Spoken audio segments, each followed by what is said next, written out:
Right, good evening everyone, John JMC here. Thank you all for joining us this evening. I can see Haunted... Oh, hello, what's going on here? Oi.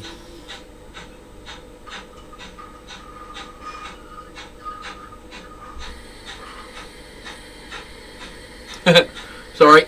Fly Mode Chairman 1 in the chat, Hot Dog Pilot Andy, good evening, and Haunted Halloween Railway Jake. So, hope you guys are all well. Oh, look at that. I've not done that right. That's a good start to my stream, isn't it?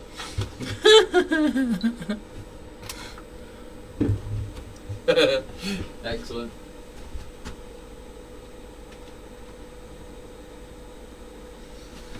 Aaronville, good evening. Just seeing you pop in the chat. Spanner Railway, howdy everyone. Yeah, so... Well, I've had a good day. Actually, just getting on with bits on the railway. Don't know how many of you actually went to the...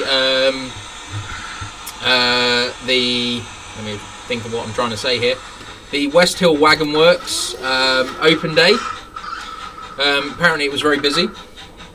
I couldn't make the open day because I was busy, but I did have to work Saturday, so that meant I got a day off during the week. So what I did was I took a little trip over there, and honestly had a good play with lots of things what I was supposed to do, and I haven't done it yet, so bear with me. I was supposed to upload some pictures and videos, which was good fun. So let me just get them up, and then what I can do is I can bring them up.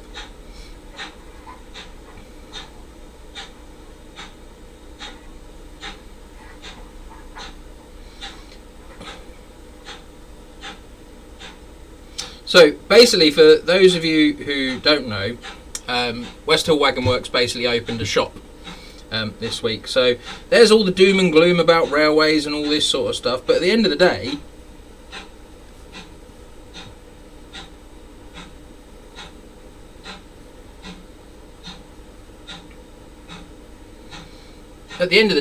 you know, we've got a shop being opened in 2024. So everyone's all doom and gloom about Hatton's going under, well I say going under, but you know, closing their doors and all this sort of stuff. But at the end of the day, you know, good things are still happening in this hobby. So that's just a massive plus. You know, and well done to West Hill Wagon Works. You know, the other thing that's really cool over there is they've got a fantastic layout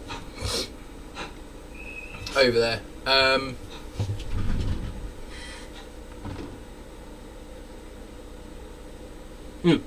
They've got a fantastic layout over there. Sorry, I should have done this earlier, sorry.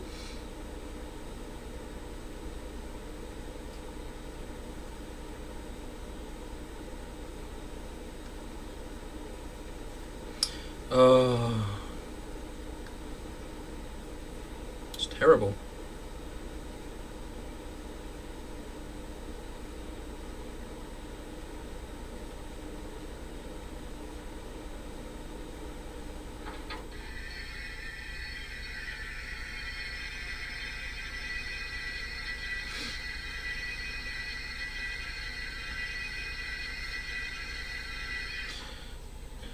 Post it, come on, hurry up, because I need to get the videos up as well. Yeah, I've got videos as well. They all need to... Why can't I select multiple?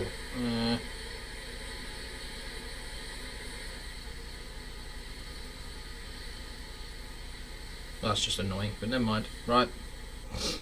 Okay, then I'll discard that for the moment, because obviously I'm in the middle of the stream and that's not going very well to try and get those on. So, Clyde Station, good evening.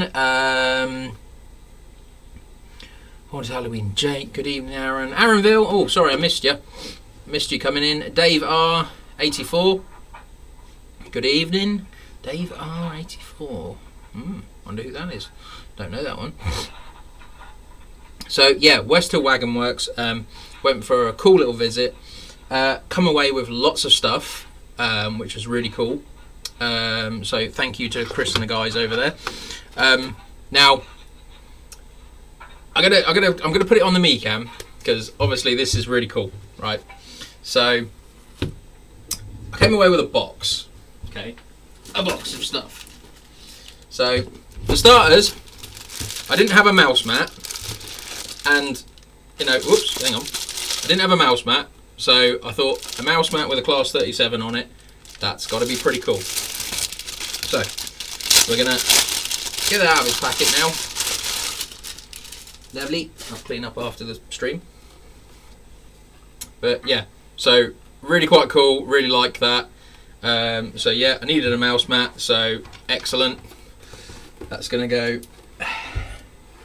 right on my desk, just there. Lovely. I like that a lot. That's cool. Right. So now I've got a box. Okay. So what did I get, you ask? Well, I got some Buckeye magnetic hunt couplers. So because I literally only have one left. So yeah, I like to do my full rakes of coaches fixed together with the magnetic couplings, and then have the tension locks at each end, so I can use the uncoupling ramps that I've got positioned around the layout. So that's pretty cool. So yeah, I've got those. That was pretty cool. They weren't packaged up or anything like that, but these are basically, so I've got a load of Bachmann Suburbans. Whoa, hello. Just took the whole packet out, why don't you? But yeah, so I've got a load of Bachmann Suburbans basically, and you can replace the little coupling unit underneath with these, and it basically gives you a little NEM pocket on the end. That way I've got a load of them basically, so I can put all on my coaches and basically get some magnetic hunt couplings in those. So yeah, looking forward to doing them. That'll be pretty cool.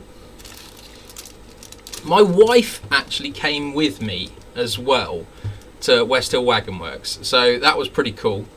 But yeah, so basically in amongst all the sort of stuff that was going on and everything like that, we've got some little prototypes there. Now you can't really see them unfortunately, but they are little bunny rabbits. So they're for my wife to paint up at some point. But yeah, little tiny brush, little tiny bunny rabbits. Yeah, they're pretty cool. They're pretty cool. I think that's a new thing. So yeah, my wife was quite honoured there.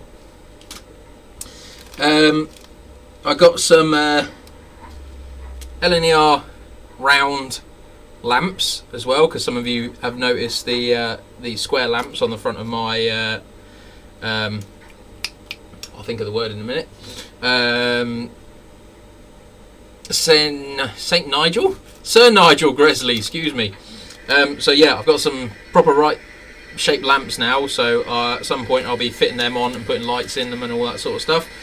Phil Morton, good evening. I hope you're well, buddy. Wardle Restorations, good evening all. Yes, I'm still here. Yes, I'm still doing it. James Hardy, what's your newest locomotive? What is my newest locomotive? Probably Sir Nigel Gresley, actually, thinking about it. I don't think I've got any others since. Yeah, I'm in the process of doing work to my 70 and my 60. I've got a Patriot down there. But yeah, I'm pretty sure the newest one actually is my Sir Nigel Gresley that's up there. So yeah, at some point I'll get those done. But yeah, so little lamps. So I'll get them on at some point as well. I've got something else to try. This was actually the prototype. These are actually prototype ones, but these are basically little the high intensity headlamps basically, but there's all like a little pocket to put the bulb in, and little tumbler to extend it through the body and all sorts of stuff. So yeah, no, they look really cool, and there's some lenses to go with them as well, so I'm looking forward to giving them a try on something. I'm not entirely sure what yet, but I'll obviously keep you guys updated as well. And of course, what 37 lover I would be if I didn't get a 00 gauge engine for a Class 37. I mean, that had to be done, so that's pretty cool. Really looking forward to taking that off the sprue and painting that all up and everything like this. But it's all well and good this sitting on my layout, but you know, I saw this and I just thought, do you know what? It's got to be done. So this is to go on my desk, right?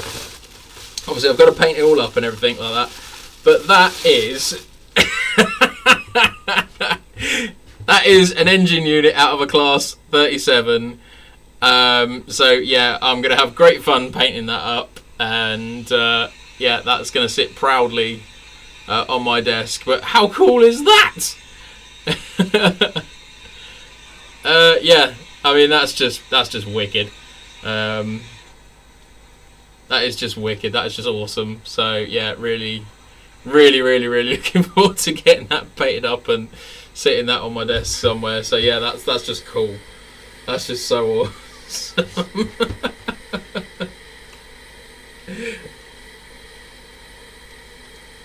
I tell you what, it's a really detailed print. Every time I look at it, I spot something else on it and just think, wow, how have they done that? You know, the detail on it is superb. All the little injector lines, all the fuel lines, everything like that. It's all on there, guys. It's yeah. If you want something to sit on your desk, then yeah, that's the one. That is cool. So yeah, they've got a few more engine units coming as well. I don't know if I can say the names of these engine units or anything like that, but yeah, do keep an eye out for others like that. But I mean, that is I love it. That is bonkers. That is going on my desk right here in front of me right now. That is so cool. I'm so proud of that. I really am. I've still got to paint it yet. I might make a mess of painting it or something like that and ruin it. But yeah, so yeah, West Hill Wagon Works, guys, had an awesome little visit. So what I'll do quickly is I'll just bring up some pictures, because I did take some pictures while I was there. Or should I say my wife took some pictures for me, because I'm usually too busy. So yeah, anyone that's been there and visited, Mark Wilson, good evening. Thanks for joining us. Tim Mazin, good evening. Who else have I missed? James Hardy, he's removed something there. Is that O scale? No, I think it's a bit larger than O scale actually, but it's just a desk thing. Comes with like a little plinth for it to sit on as well. It's really cool. I think they will be doing some other engine units. I don't know if I can say what ones they are, but yeah, definitely keep an eye out, guys. If you want a if you want a big desk ornament, then yeah, you can't really get much better than that. I mean, that is that is so cool. That's like, I don't know, dare I say it's like 3.5 inch scale or something like that. It's bonkers. It's massive. It's so cool. so cool though. Oh, that's cool. That is awesome. That is absolutely awesome. Right. Let's see if I can find some pictures. Oh dear, that's cool. Right. Let's go dig out some things. So, by the way, guys, if you've not already followed it, Westmoreland layout. So that this is the layout basically that we see every week on the every 2 weeks, excuse me, on the stream. So yeah, yeah, definitely go and follow that page as well, and you'll see all my updates of everything that's going on. So yeah, really cool, really cool. So. How many cylinders does it have? 12.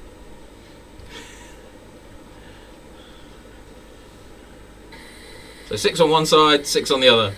That's a 12 cylinder. That's just awesome. Even down to like the little English electric on the side there. So that's wicked. Oh, it's so cool. So cool.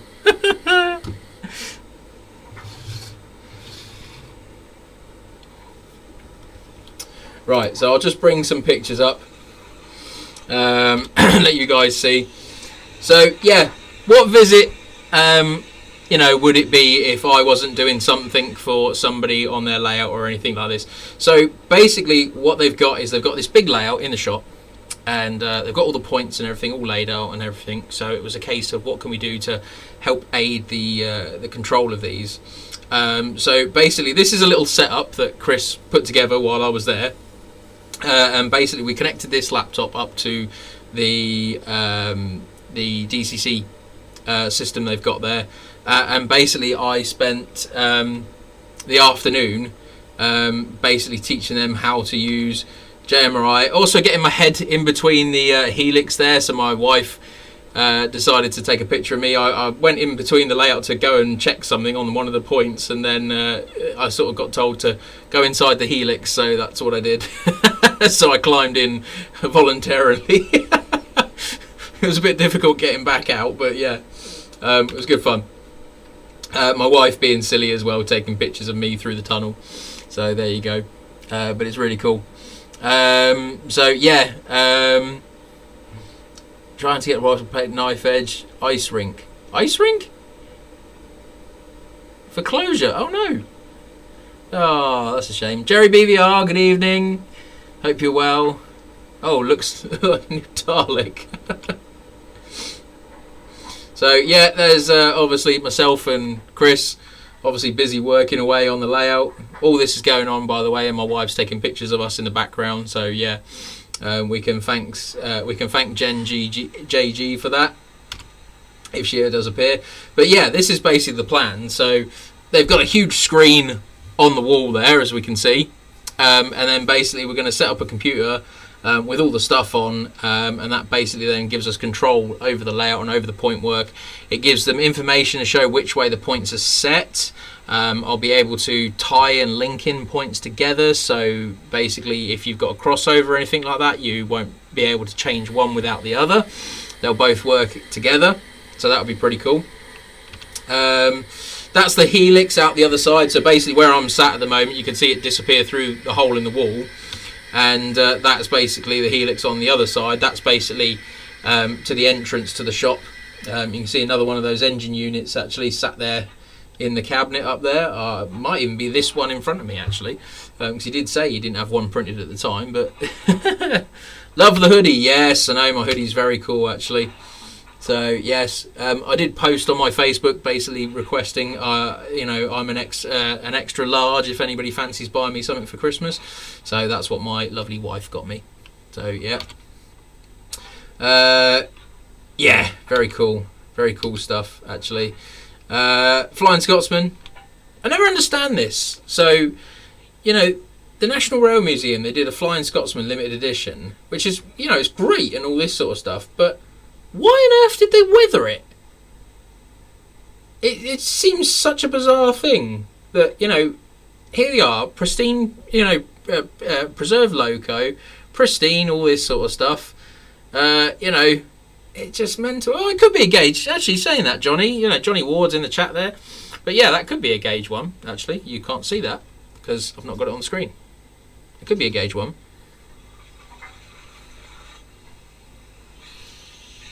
It's very cool. I love it.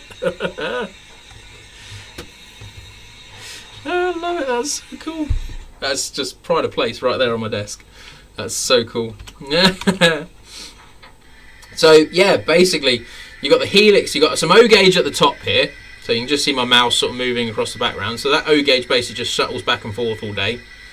This is the double O gauge at the top here, and that basically comes to the top of the helix, and that comes around the back. Now, I've got to be honest, this has inspired me.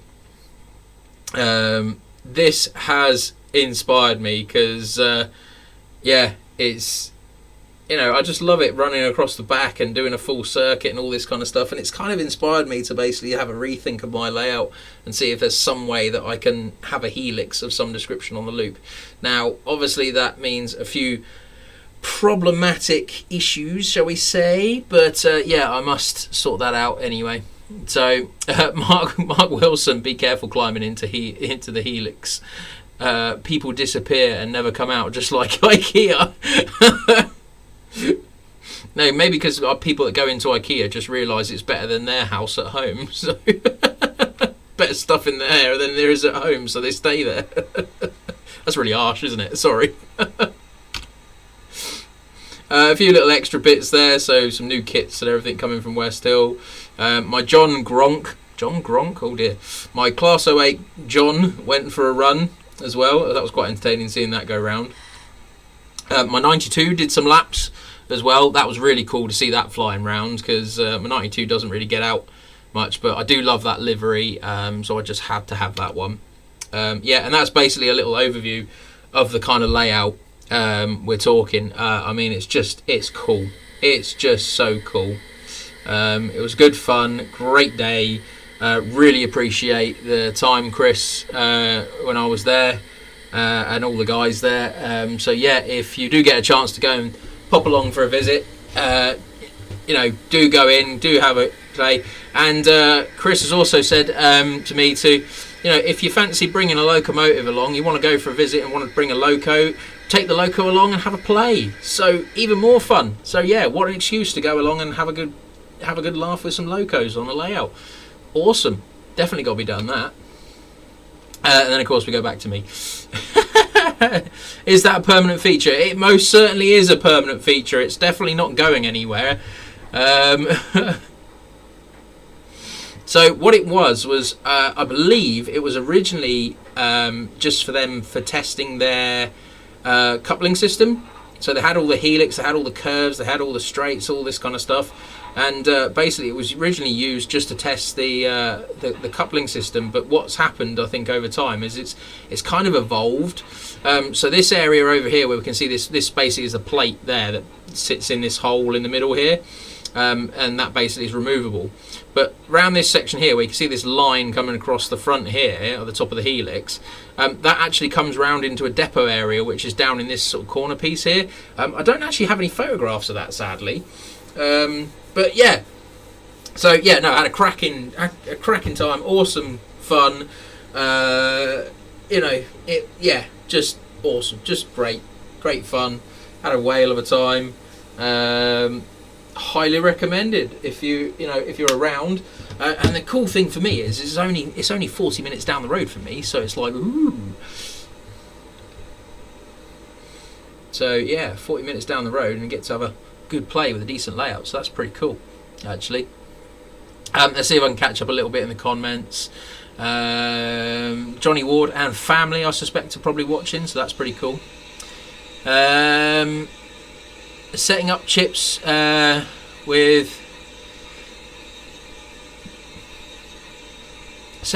will be much more instant. Ooh, what's going on here?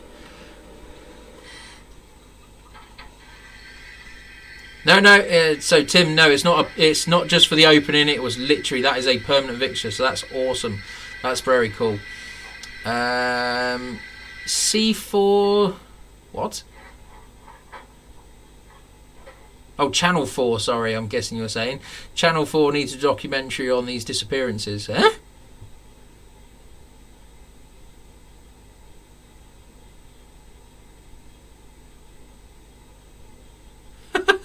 Oh dear. John, good idea. If you have a helix at one end of the layout, you can then do a return loop back to the storage loop. That's kind of the intention. Yep, Aaronville. So yeah, then that might also get something out of the way. They are watching. I don't give them a choice. That's not very nice. Yeah, so no, I've had a really good time. That was awesome fun. Lots of goodies, lots of things to do. Sorry, my eye is weeping like crazy tonight.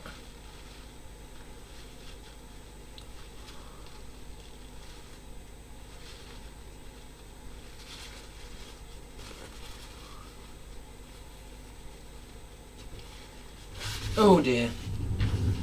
There we go. Anyway, yeah. So great fun, awesome fun. In fact, highly recommended. Just go. It's just worth it. Totally worth it for a day out. And if you're really lucky, like I am, you can drag the wife along with you. But then again, some people might not want to drag their wife along, because then you actually see how much you spend at model railways. and let's be honest, that's just not good.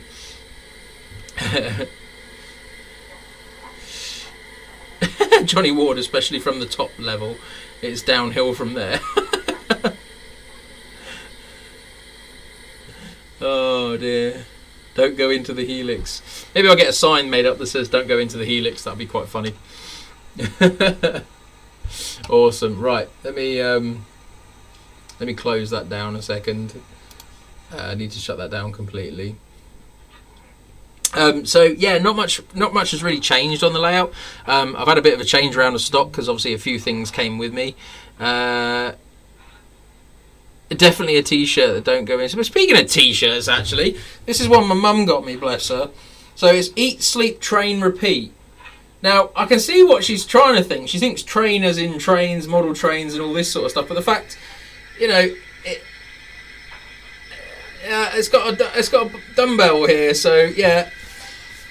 It's a nice t-shirt, though. It's nice and soft, nice and warm, all that sort of stuff. But, yeah, never mind. Oh, well. She'll have a go at me now. She'll be messaging me saying, stop having a go at me on my live stream. Yeah. She doesn't sound like that. It's just me.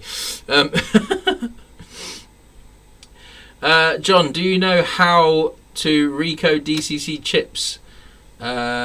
Chips something got a video on it. Do I know how to recode chips? What are you trying to do?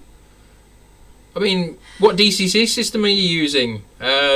Yeah, I know how to recode them, not a problem at all. So, what's this? Hands up who thinks John, as an employee of Rails of Sheffield, should come to Fife and name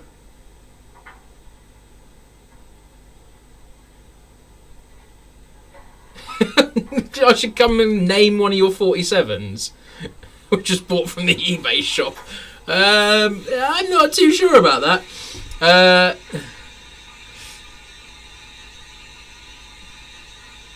There you go. Jerry BVR saves the day. They're not dumbbells. They're heavy duty buffers. There we go. They're buffers. There we go. They're not barbells. They're buffers. Awesome. Nice one, Jerry. Awesome. Excellent. Yeah.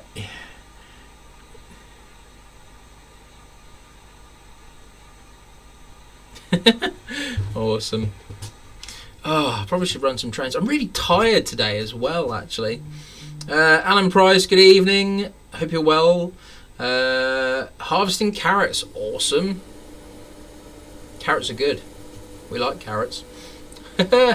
So, according to... Right, so fingers crossed tonight. Obviously, last time we did this stream, we had lots of problems with the Wi-Fi cutting out. We had lots of problems with the stream itself. The software decided to do something halfway through, and that reset all the settings. So I've had to go back all through them this evening and sort all those out. Fingers crossed, I've got it all sorted. And of course, in doing so, I've then had to run indoors and quickly have some dinner. Nice jacket potato, tuna mayo jacket potato. Lovely, lovely, lovely. So yeah, we've got a few things going on. Nothing much has changed, as I say. So there's a bit of a new fence just the other side of the signal, nearest the wall there. Obviously, a few extra lamps have gone in. There's a few little plants and all those kind of things. They've all just popped into place. But as I say, generally as a whole, I've not really had a lot of time in here. I've been really busy, actually.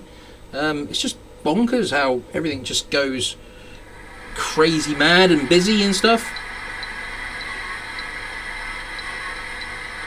Really need to up those whistles, actually. They're too quiet for me.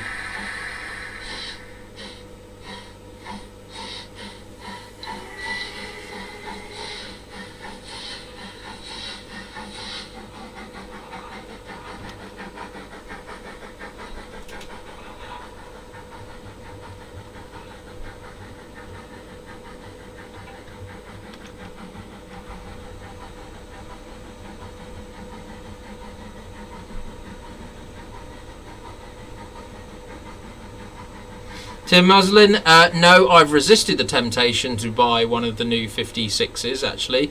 However, the 56s themselves are very, very nice. I will say that.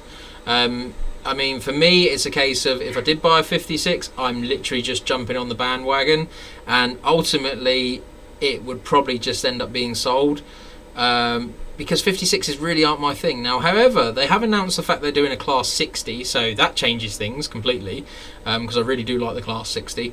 So, yeah, I mean, my opinion is I'll just let someone who actually wants one of those models buy it for themselves, as opposed to, well, I mean, I can't stand people that buy something and then basically put it on eBay for like double the price they bought it for. Just annoys me, because it means that people who actually genuinely want the model and are interested in the hobby and all this sort of stuff miss out, because that model's been bought by someone that just wants to make a profit out of it, quite frankly. So yeah, that kind of annoys me a bit. So yeah. The Phil Morton, the Cavalex 56s are very nice. I think that is. The little love heart thing's still blocking my view. Looking forward to seeing the 60. So am I. However, I do think they need to do like a new livery though. I think they need to do this livery. They need to do that livery. GBRF. GBRF livery.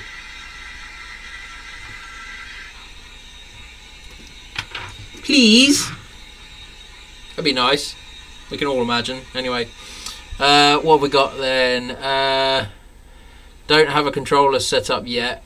Looking for one at the moment. Looking at the power cab. Yeah, power cab's a great one, to be honest, for what you get for the power cab. It's pretty good, actually. The other one that you might consider is something like the Digitrack Zephyr. Zephyr Express, that's a really good one as well. I would have said try and see if you can get hold of something like the DR5000, but unfortunately those have disappeared off the market completely, which is a real shame, because I use one myself. I say I use one, but it's modified and upgraded to the Yamarock YD7000 one. So yeah, that's pretty good. What's going on? Oh, I spoke too soon. What is going on? Oh dear.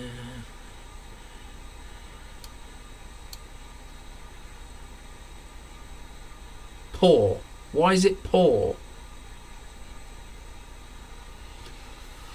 Bear with me a second.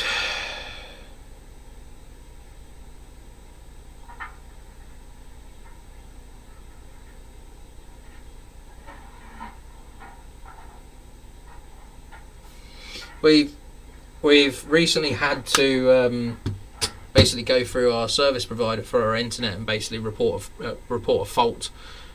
Basically, which they agreed that there was a fault, and yeah, they've now basically changed it and sorted it. So, oh, that's interesting.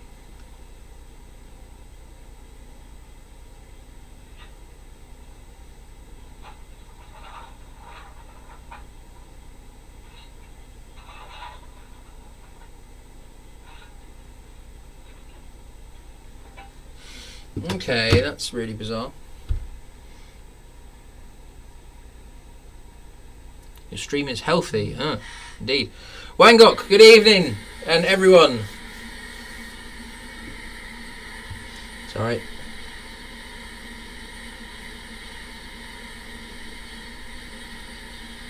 So strange.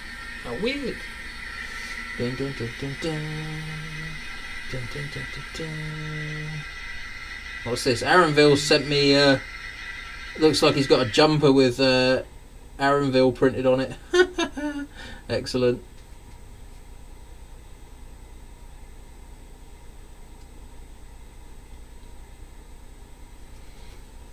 Sorry, just replying to the wife there. Yeah, so right, let's get something moving out of here. 5 by Hive here, I haven't seen a buffer in here.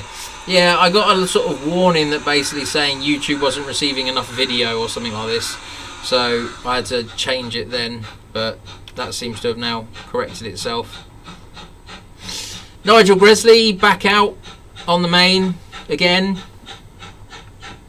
It might get put away at some point, but to be honest. I like it. Oh, that's the wrong one.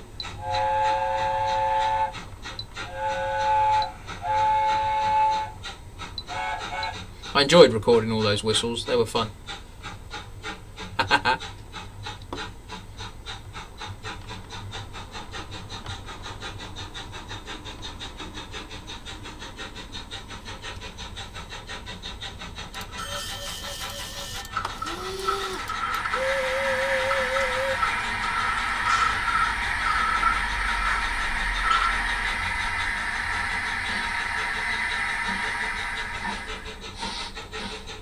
I should probably go to that one.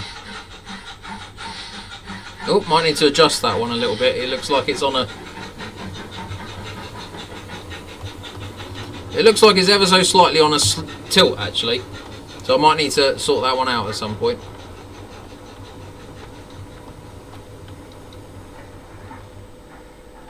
In the meantime, what's happening in here? Huh?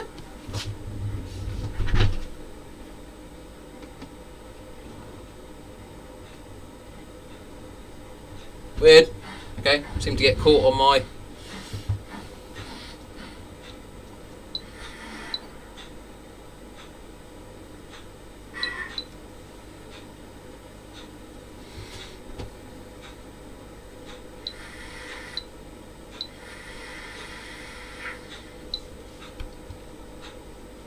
Oh, my nice new mouse mat.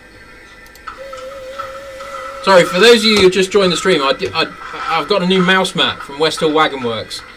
So, yeah, pretty cool. Love it. Class 37 on the front of it. Gotta be done. Oops, throwing it about now.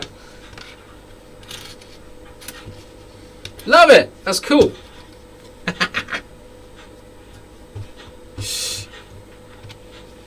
Right, let's pull this train back.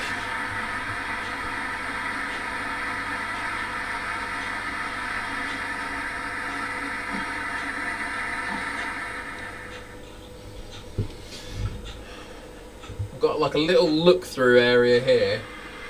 I can just see.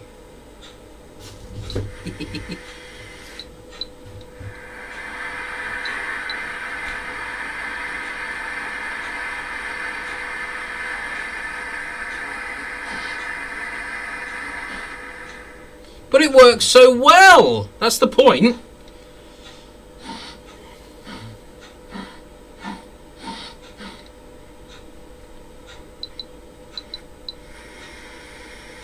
How's the sound tonight? That was something else I was going to ask you all.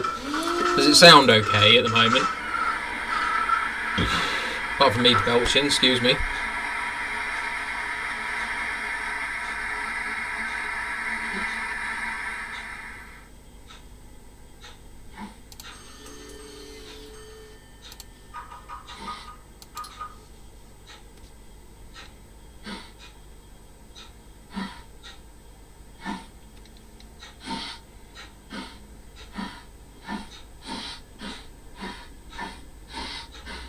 Quite responsive with the laser mouse.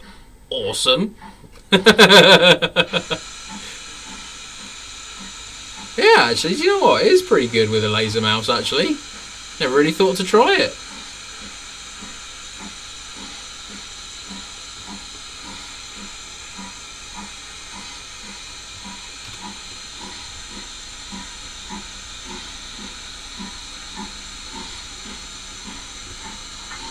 Send it off. How do I uncouple my coaches? Well, basically at each end of my coaches I have the tension lock couplings. And then I've literally just got one of the normal springy sort of pad units that Pico produce. So yeah, they're really good actually. I like them a lot.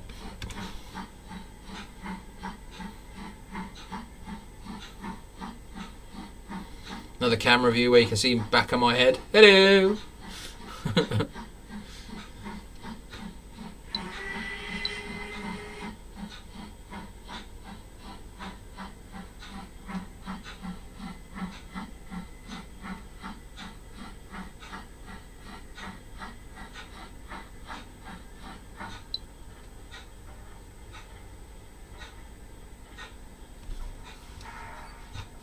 Oh, that stopped really quick.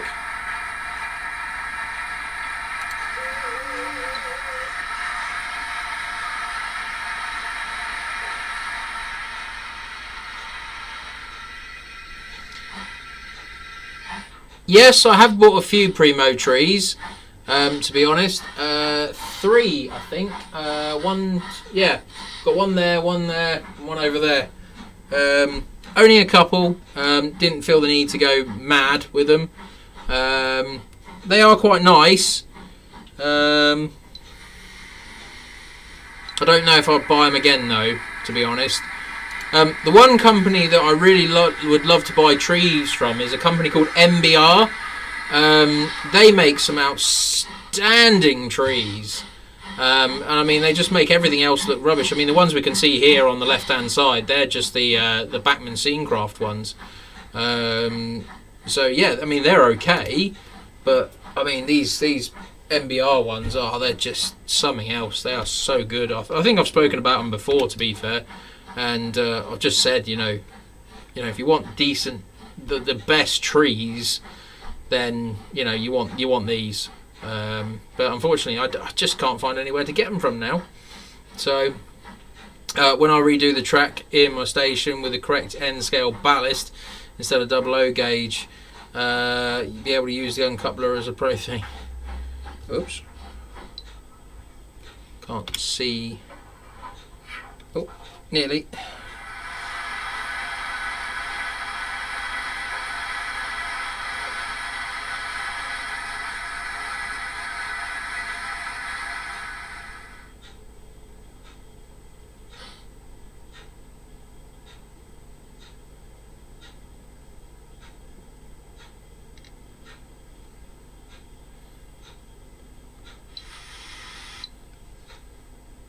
You spin me right round. There she goes. Oh, look at that, the wheel's not spinning.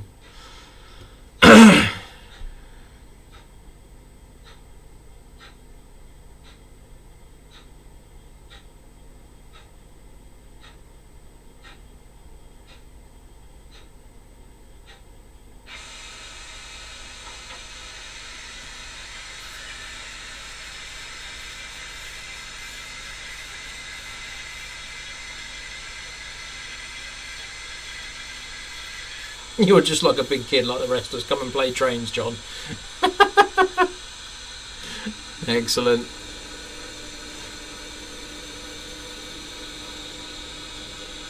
I keep myself busy. Very busy, in fact. So...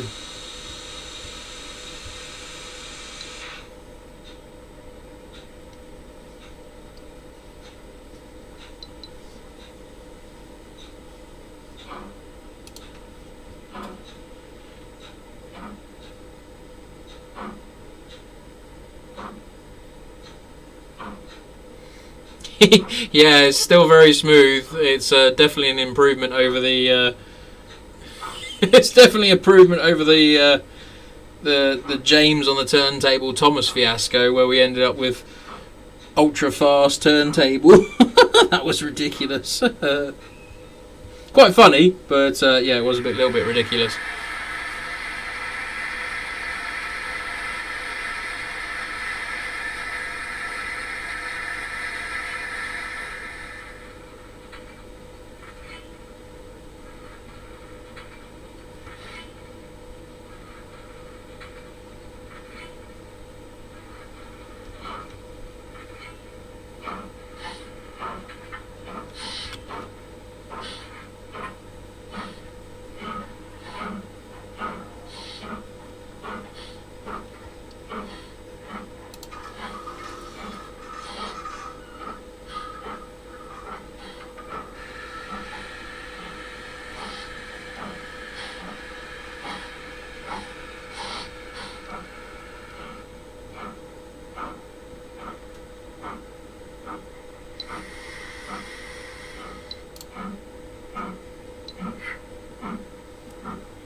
Very cool.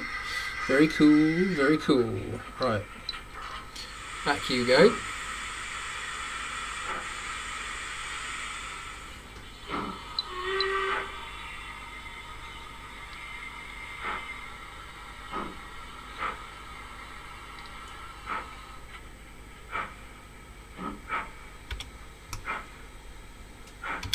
That's not the right one.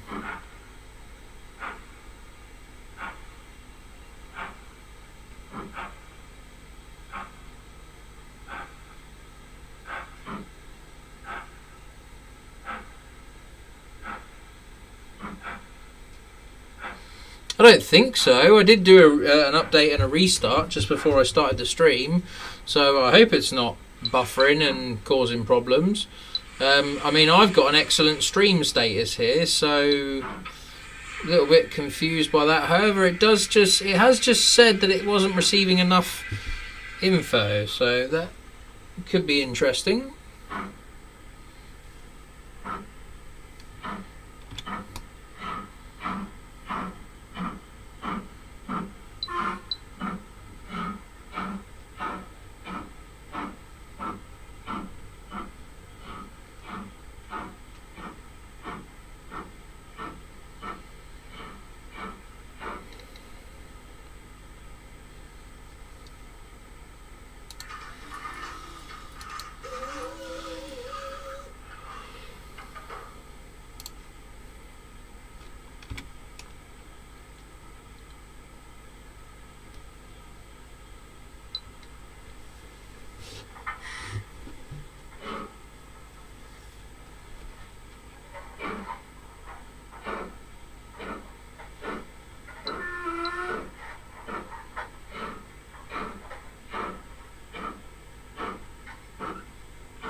It's nearly 8 o'clock. What time is it? It's Thomas time.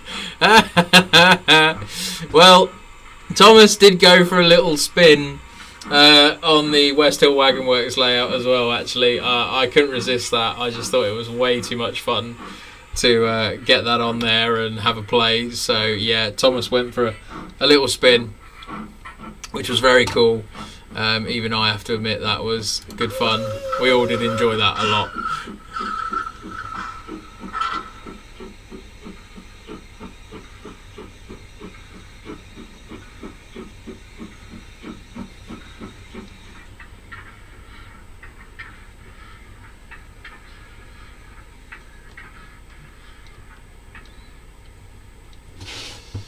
Dum dum dum dum dum. Dunk.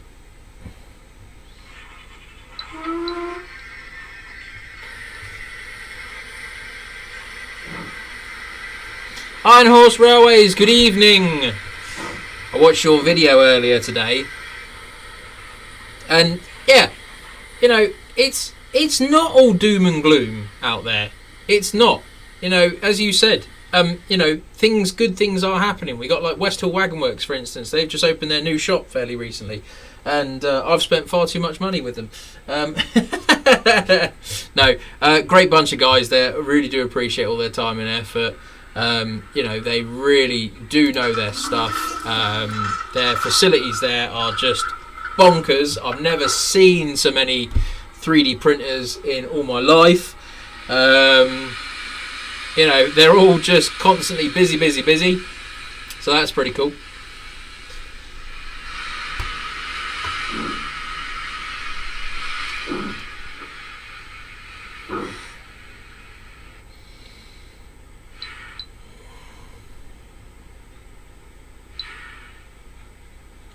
What's the question there, Aaronville? I'm using the Hornby R7337 15 volt 4 amp power supply with the power adapter lead. I'm not going to read the HM7020. Yep, okay, I am going to read it. That has 2 prongs. I've connected it to the track using the standard. Yep, okay. So another part to that question. Can I solder the wires to each prong to create track power bus? Yeah. One prong will be one prong will be positive, one will be negative, that sort of thing. I think it's AC though. I'm not sure that power supply. But yeah, no, you just basically connect them to the track as you need to, basically. Or the other alternative is you get like a little adapter. You can get adapters like that, Aaronville. So basically, you got your barrel connector that goes in one end, and then the other end is 2 screw terminals. So you can just literally put your 2 wires in there. I've got quite a few of those kicking around because they're handy, very handy thing to have. Let's go here because I need to get that off the turntable.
Oh, sugar.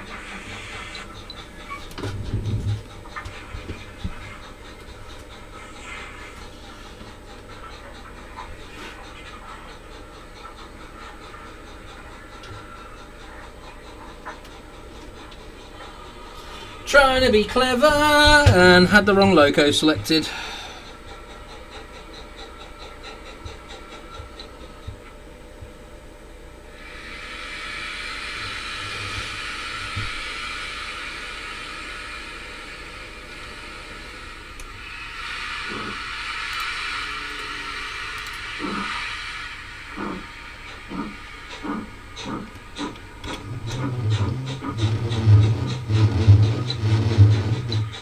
Not doing very well today.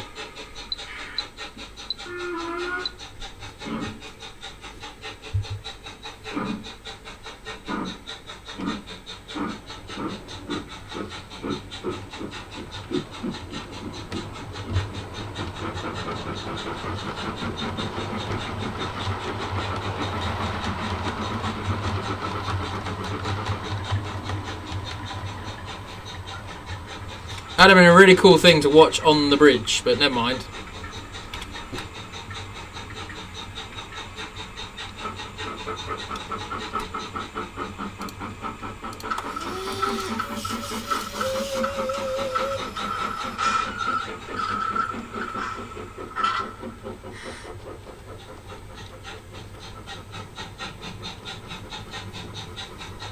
I think we need some diesel traction. Yep.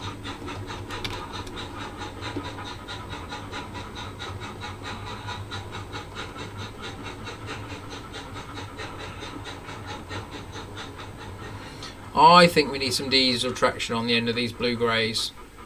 Oh, that's new.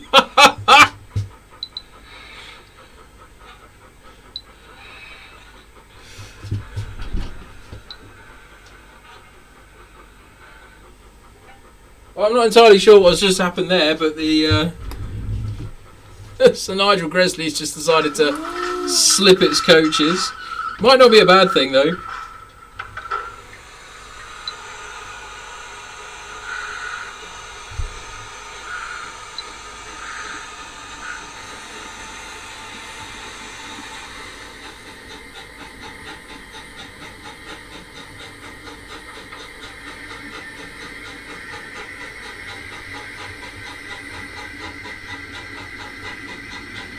Diesels, great idea.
I'm probably not going to wheel out the entire fleet, but I was thinking maybe I could get 1 or 2 out. That might be pretty cool to do.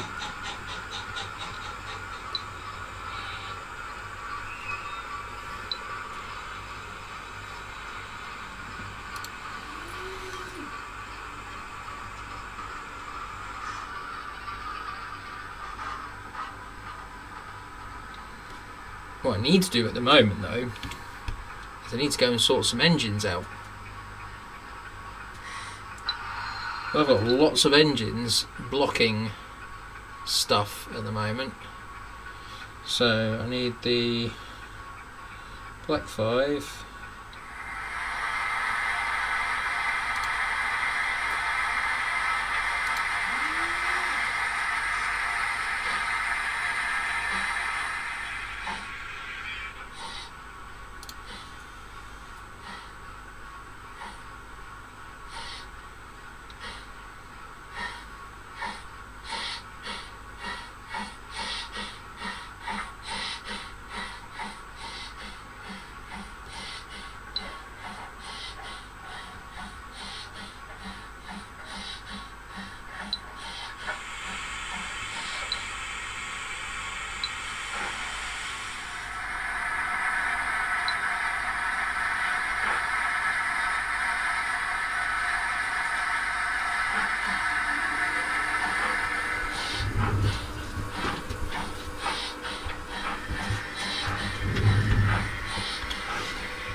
What? Well, that's not gone the right way at all.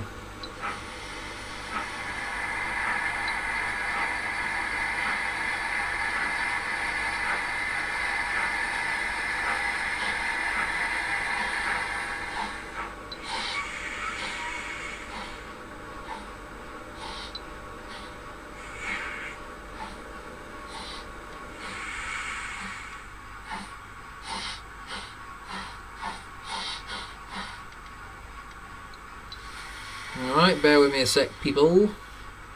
That double slip is not...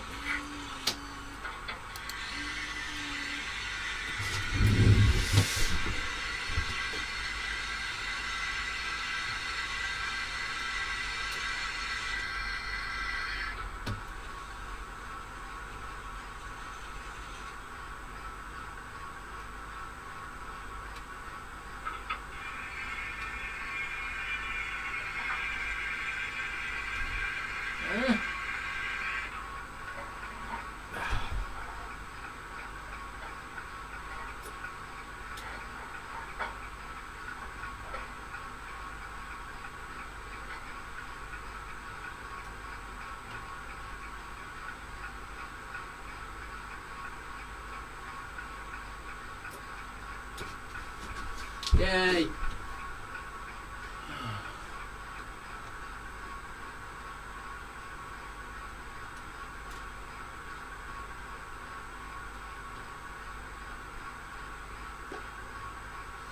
Well, this is good fun.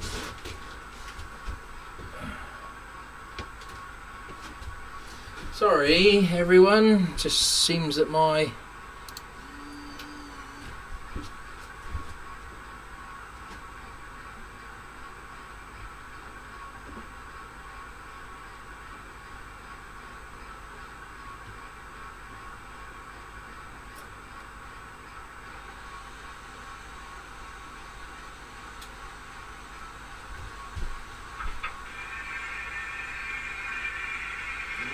wire. There's a nice loose wire under there somewhere. Right, try that again. See if it worked. Yes, it did. Good. Right.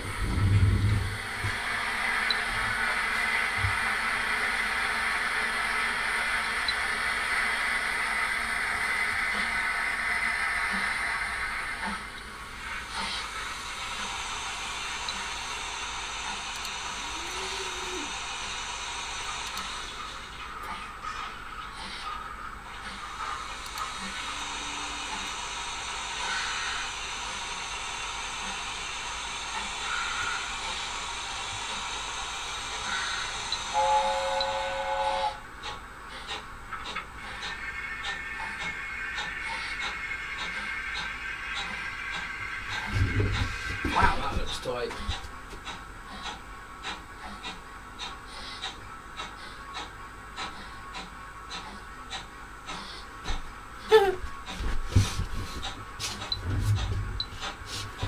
Need to bring it back a bit, otherwise I won't be able to see what's blooming in there.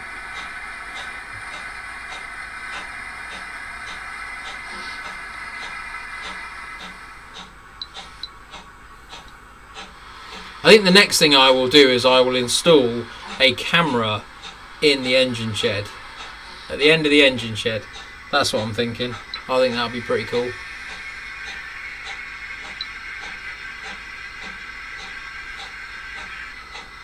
That might not be very cool watching my Gresley end up in the pit though.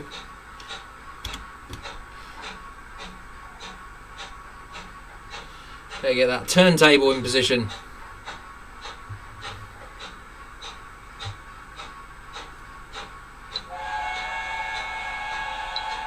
Just for you, Mr. Wilson. Yeah, I gotta be honest. I had so much fun getting those recordings for that.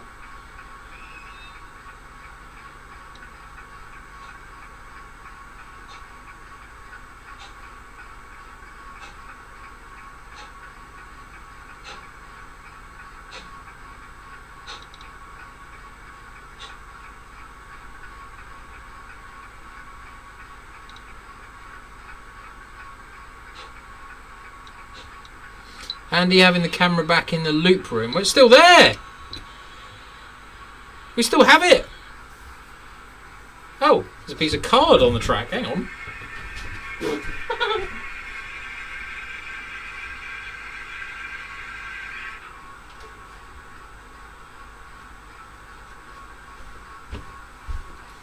No, we've still got it.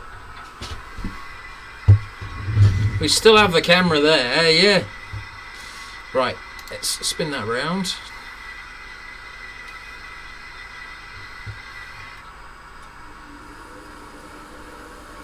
We can watch you do videos doing the helix. Well, I do have this idea at the moment, actually.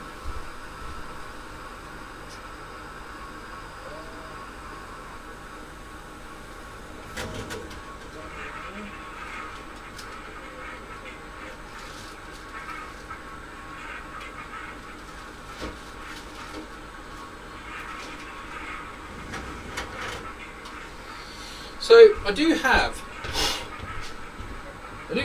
this camera here, right, which you probably can't see that well. I do have this little camera here. So I had this contemplation of fixing it under the layout, kind of sort of there, kind of thing. So it shines down on my work desk, and that way I could do like little videos of me building stuff or doing stuff or fixing stuff, and then basically I can put it up as a video clip. So I thought that might be quite a cool idea to do at some point. So watch this space. So obviously I've got a multitude of cameras.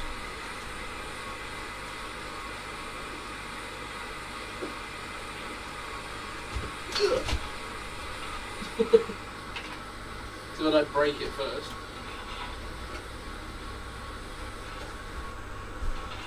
In actual fact, I could put that one in the back of the engine shed, thinking about it, because that's long and it's sort of long. Yeah, that might be a good one to go in the back of the engine shed, I think. Watch this space. I'm sure I will do something.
The cameras I use are actually bought off eBay. They basically come in a little packet. They come in a little pack like that, basically. And you get a little board, you get the little camera itself, and then you get a little USB cable. And then basically I link them into USB. So what I have is I have USB cameras. They're basically webcams, basically, but they're just tiny sort of things. So probably no bigger than my fingernail, basically. But the handy thing is they can just conveniently slot into different places. So yeah, that's kind of why I use them, really, because they're just small enough and discreet enough.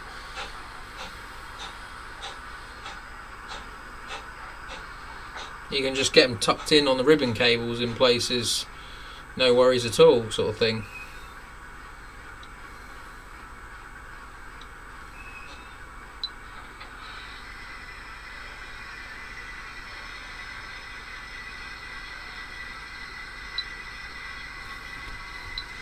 Right.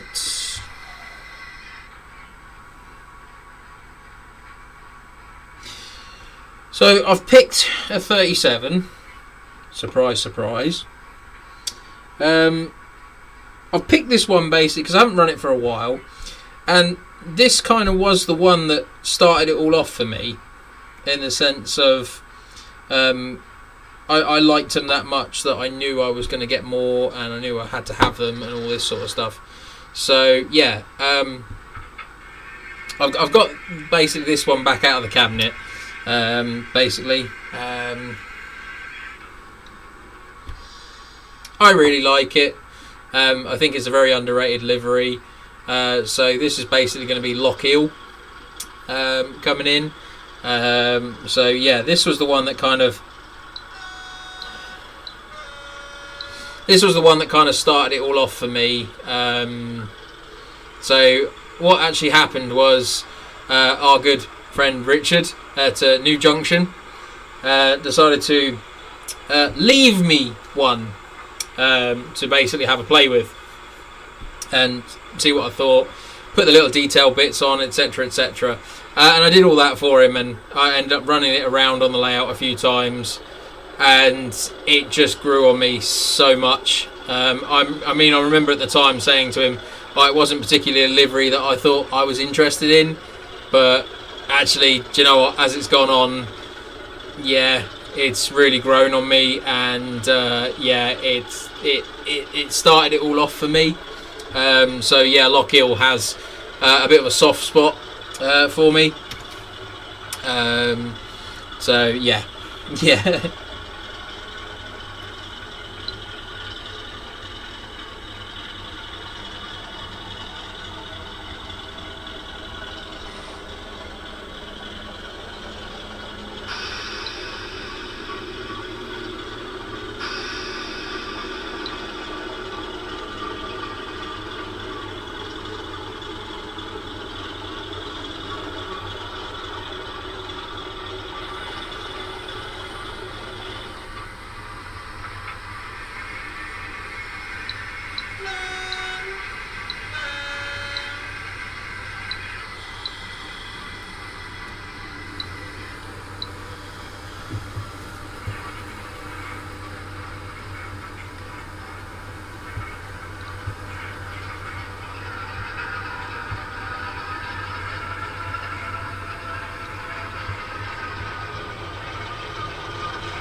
Just a quick check on that because I didn't quite get that point over in time. So yeah, I needed to check that and make sure that wasn't doing funny things. Let's get the John 08 out of the way. Again, that's another one that's really grown on me as well.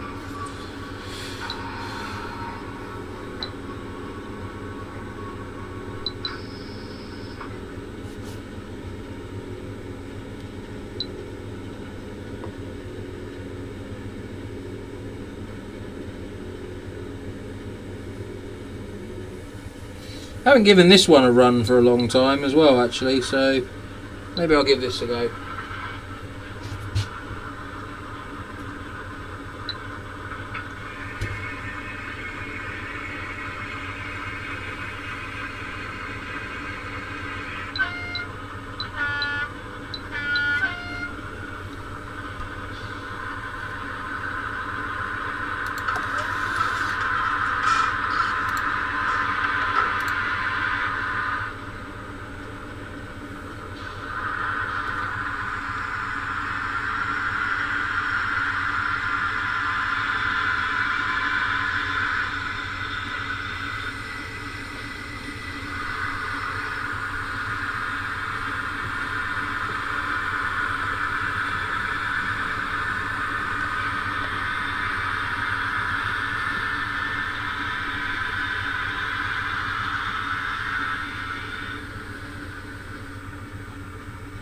The honest answer is, Tim, I don't know why the lock programmer is so hard to get. I know that a lot of places are out of stock of it.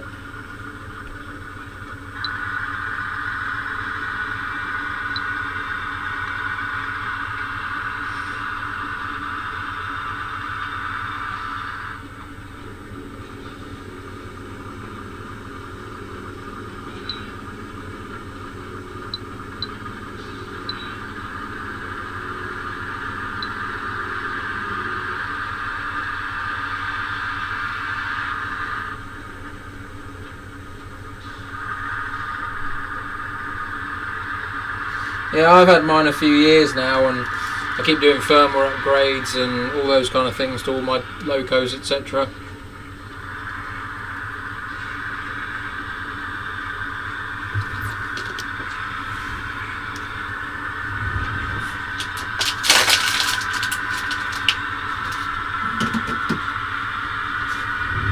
I drink so many of them that I have to flat pack it, otherwise my bin gets over full with empty bottles.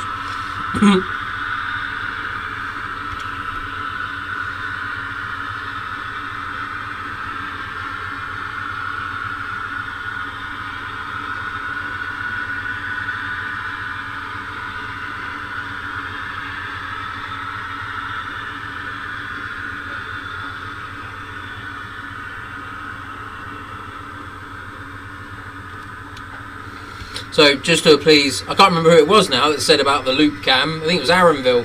But yeah, we do have the loop cam still working.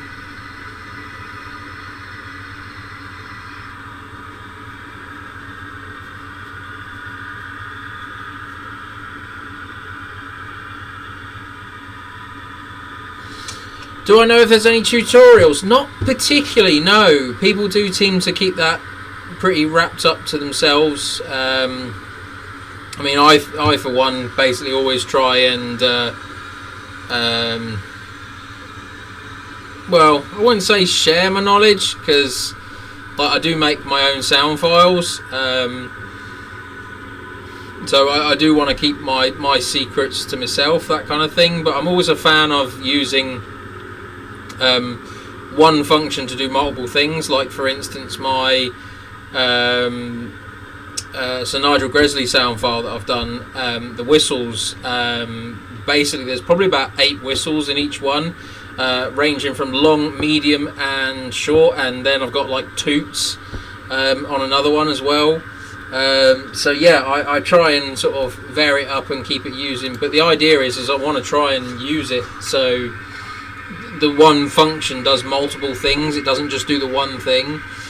So that's kind of important to me when I'm kind of making it. So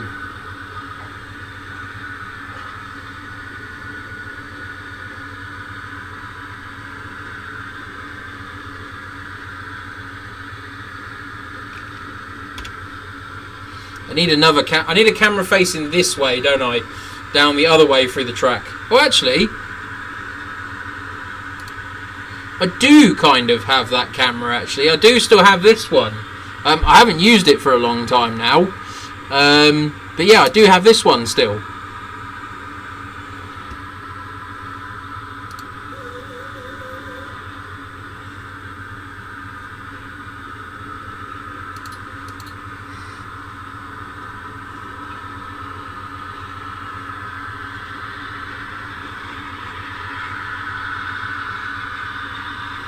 Oh, that's not too bad. That's pretty straightforward, Tim.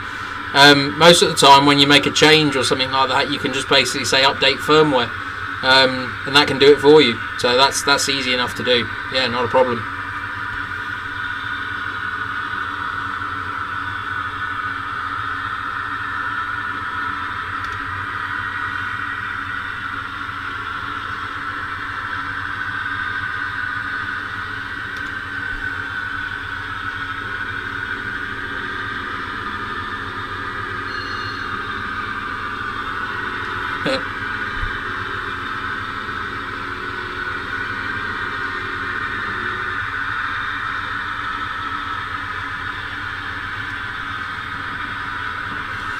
No hands.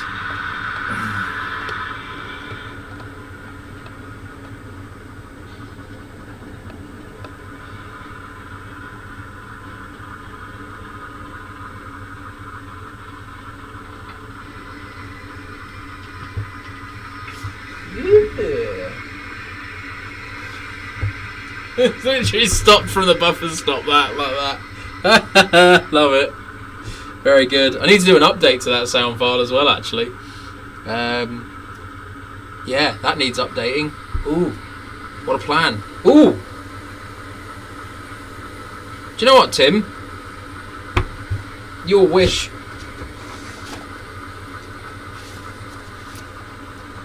Your wish might come true here. Good work, John. ABC style system. Yep, it is the ABC. So they just basically pull up and stop beautifully. Right, what I'm actually going to do is, right, I'm going to fire up my lock programmer 5, actually. No, I'm not. I'm going to close that and I'm going to find the file for my Derby Lightweight because it needs a firmware update. How convenient, I hear you say.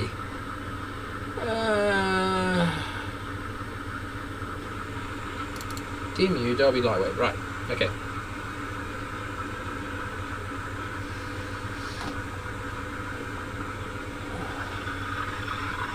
So basically I'll take the unit itself off the track And then what I do is I have a lock programming track here, and basically I'm trying to do that from here. So yeah.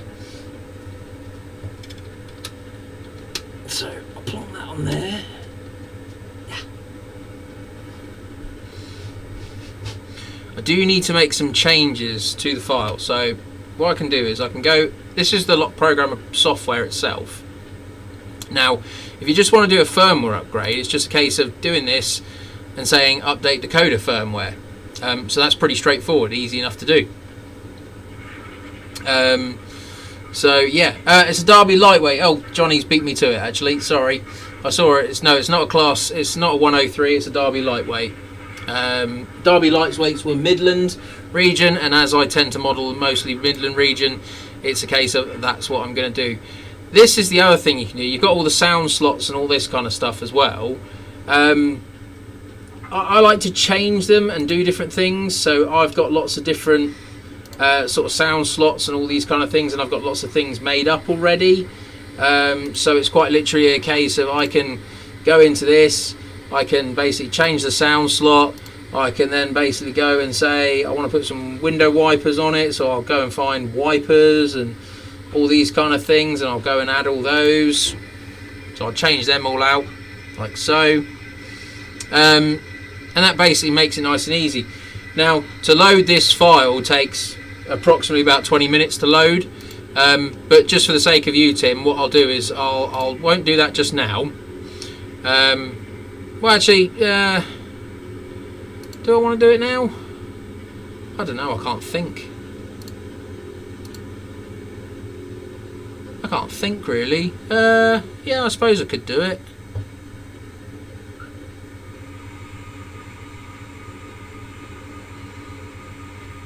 There's nothing else really I want to change on it. I mean, the other thing is I've got like shuttle options on it as well, so it will sit there and it will wait. Let's put it up to like 90 seconds, so it will go into an ABC section, it will wait 90 seconds, and then it will basically change direction itself and then shuttle back and forth between 2 points on the layout. So that's always quite a useful little feature that I find. Keeps something moving on the layout for when I'm talking, i.e. like now is a prime example.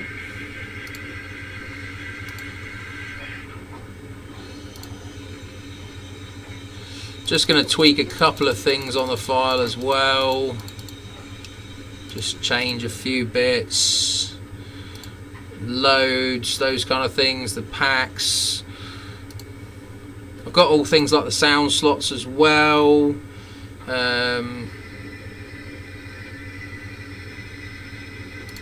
Got the ability of turning it up a little bit as well, so I can add some sort of extra volume to it as well, so that's pretty cool. Everything else is pretty cranked up, to be honest, but again, I'm not running it flat out because otherwise it just gets too loud and etc. That's in the wrong place. Again, I change things as I go along, so I just always go along and tweak things and everything like that as well. So yeah, I'll tell you what, while we're doing that, I might as well just write all that data. But then also remember, especially with this one, you've got a trailer car that needs it as well. So I actually have a trailer car file as well. So I will sort all that out. Right, while that's loading away, let's run a dirty diesel, shall we?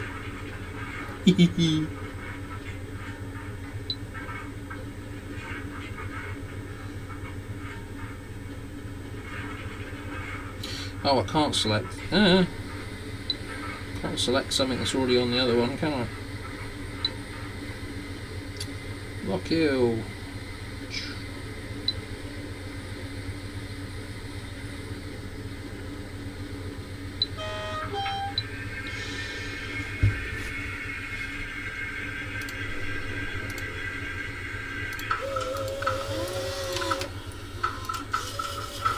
Really does help if I change points before I start moving things as well. Oh goody, look at that.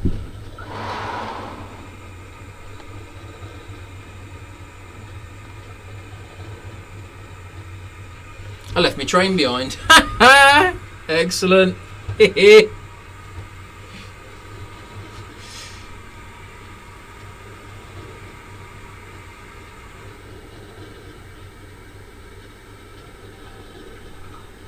No, Tim, what I have is I basically have like a dedicated little board that basically has the programmer with a decoder tester on it and 4 tracks. So what I do is I like this little method of using... so that's a piece of O gauge track, and then I've got a piece of N scale track as well. So you can get the O gauge track and then get the code 80 N scale track. And what you can do is you can basically push that and butt that up against the chairs on this side. And then basically what you end up with is you end up with your N scale, your double O scale, and then your O scale, all on one basically piece of track. Great little things you learn as you go through the hobby, etc. Let's play Chase the 37. Whoops.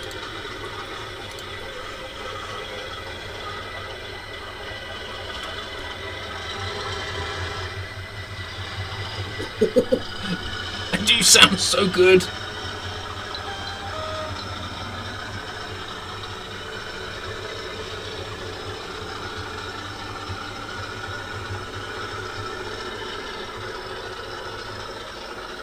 Yes. I love it. Oh, it's so good.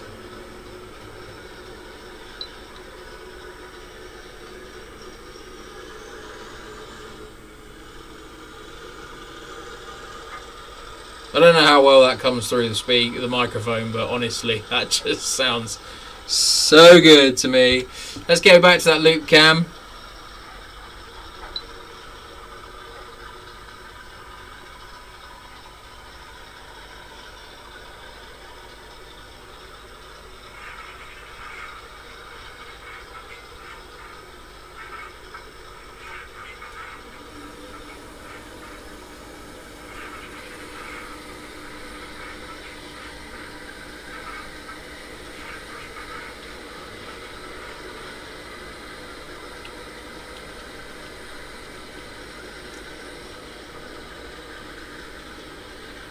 The problem I'm going to have here, though, if I do a helix, guys, is I'll have to make one of those tracks, one of those 2 tracks go up, and one of the other track come down, won't I? That'll be the problem.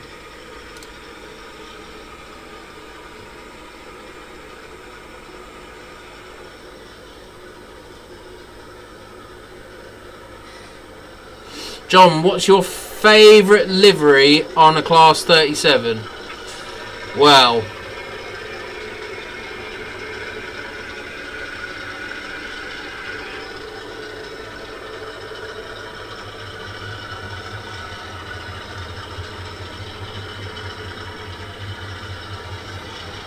what is my favourite livery on a Class 37?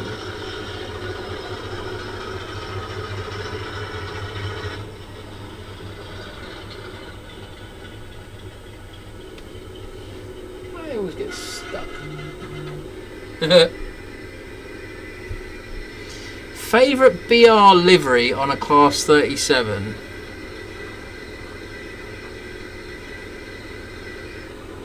See, months and months ago, I'd have probably said green months and months back. But BR livery,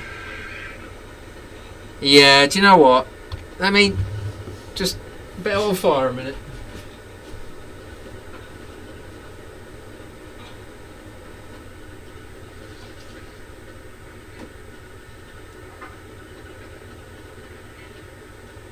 If I was, for instance, to choose a livery, and I'm toying with the idea of doing a 5-inch gauge 37. I really am. It's a bit annoying because I had a friend who recently sold one of these in this livery as well, so I'd have... I should have spoke to him about it, but never mind. But yeah, that would probably be my favourite livery in BR. This is Loch Lomond, another one of the Acura scale fleet. But yeah, I just think that's such a cool livery. Yeah, so that is probably my favourite BR livery, to be honest. Closely followed by Lockheed. I am a bit partial to the 37.0s as opposed to the 37.4s, 37.8s and 37.9s. Or 37.8s. Don't think there was a 9 actually, thinking about it. Hark at me not knowing my stuff. Oh. Yeah.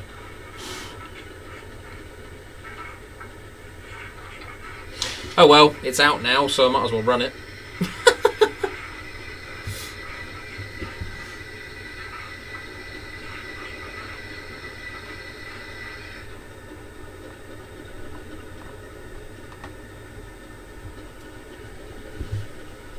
Yeah, I do like my 37.0s, to be honest.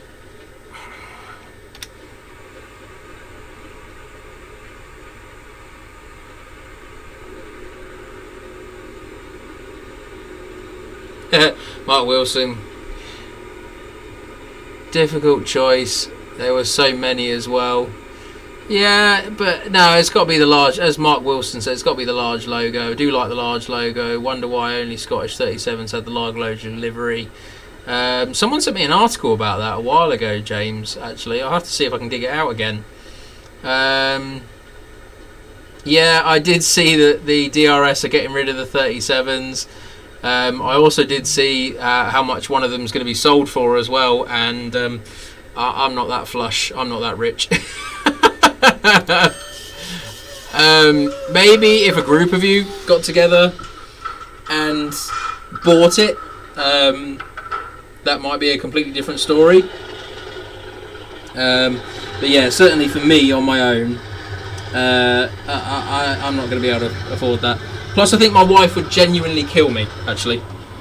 I don't think I'd ever get to see this Class 37, because I genuinely think my wife would kill me if I bought a full-size 37.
I approve of automatic and coupling. Yeah, you should have seen it earlier. That was even more impressive. We ended up with a slip coach coming off the back of Sir Nigel Gresley.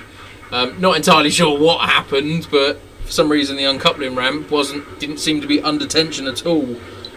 So we ended up having the train break off the back of the Gresley as it was pulling in. So that was quite funny. I do like the standard blue ones. Yeah, I mean the plain blue with the yellow ends, that was quite a cool livery. I don't have one of those. Would I get one? Yeah, I probably would get one actually if one came available, that sort of thing. I just really like my 37s. And the problem for me was it was a case of like they just the Batman one was always nice. Let's be honest, right? The 21 pin Batman one was always nice. I had one of those, and I sold it. It was a nice model, but I always wanted something more from the 37. You know, it was always a nice thing. And then, of course, Batman announced a new one, and I had high expectations for that and all this sort of stuff. And I do have two of them. I do have the all green 37, I think it's D6710 off the top of my head, and I do have the Doomray one as well. Now, needless to say, I took the original sound chips out of those and fitted new sound chips into them.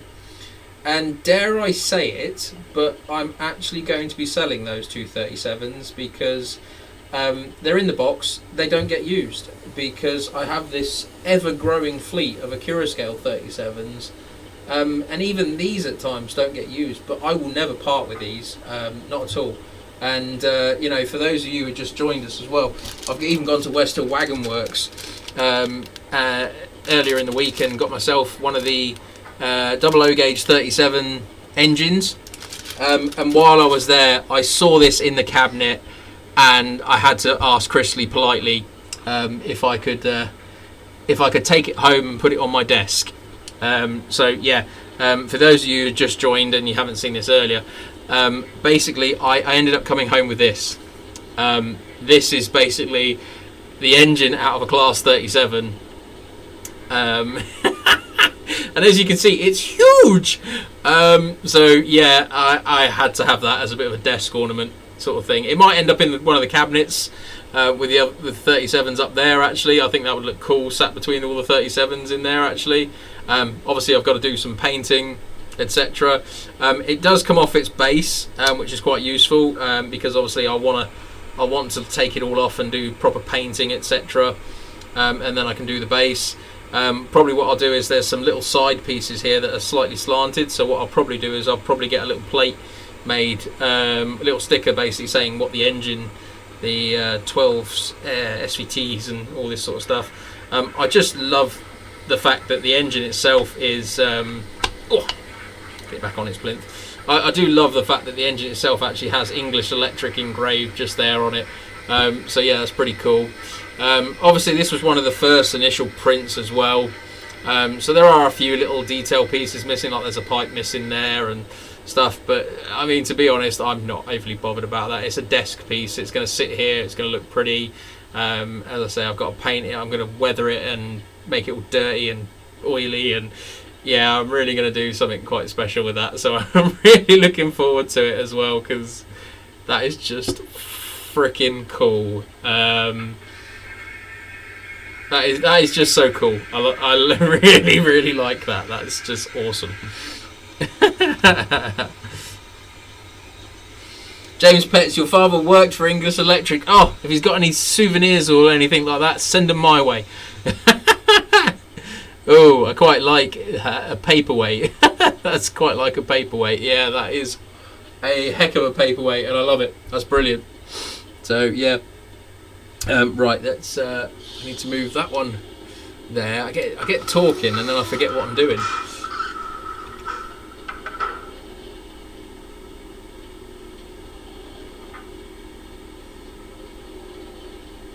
Oh my goodness, it's 22. It's 22. Wow. Time goes when you're talking about 37s.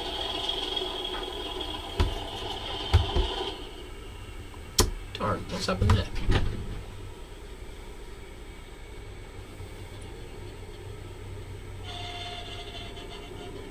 Not quite got one of the wheels on there. Whoops.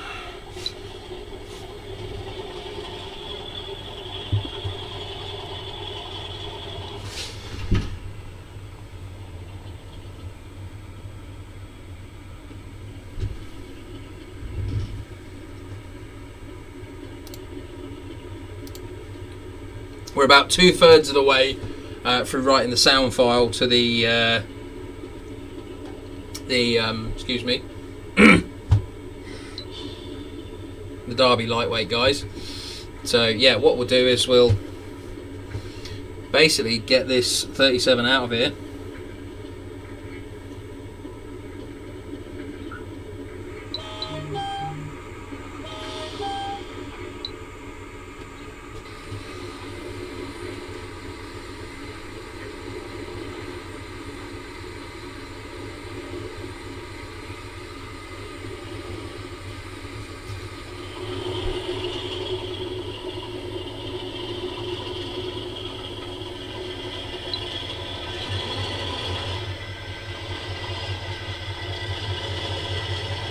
Again, I'd love to know how well that sounds coming through, because I really do feel like sometimes I need a microphone up high, because my microphone's currently tucked underneath the board.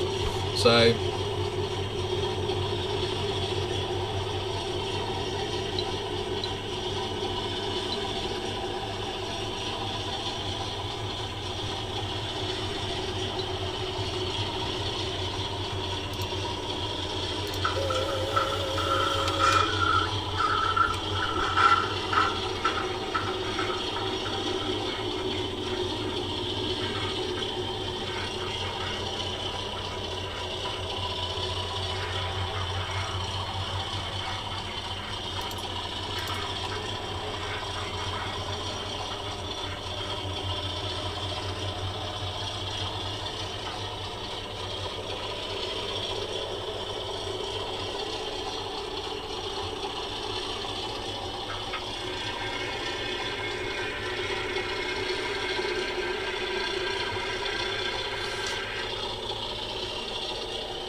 honestly, wouldn't know. I'm not very good at my coaches, if I'm honest. So I wouldn't know what it is, to be honest with you, James. So, crikey, I've just realised something. That's got to be record numbers for me, actually. So I can see that there's 35 people watching. I'd really appreciate it if you all would hit the like button, please. That would be massively appreciated. Well, 35 people watching. That is staggering. I'm blown away by that. Thank you ever so much, everyone. That's crazy. Oh, is it like a number? Is there a number or something on the side for the RU, or is it an RB? Because you can see the top. Yeah, you can see the top sort of the ventilators and all that sort of stuff on it.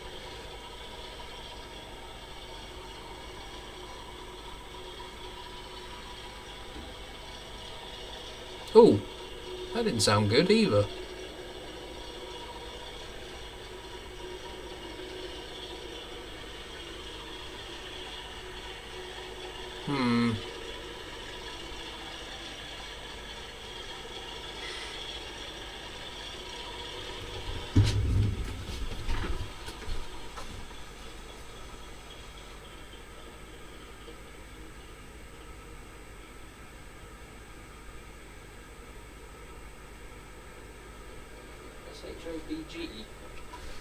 SHOBG, it's got written on the side of it. I don't know if that helps you at all, James.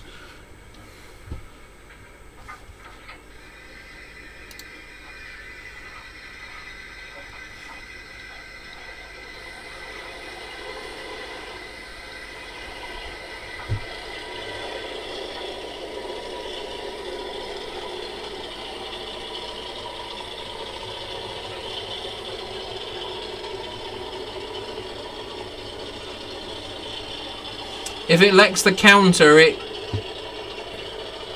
Okay, I'll check in a second for you. I'll let it just come round.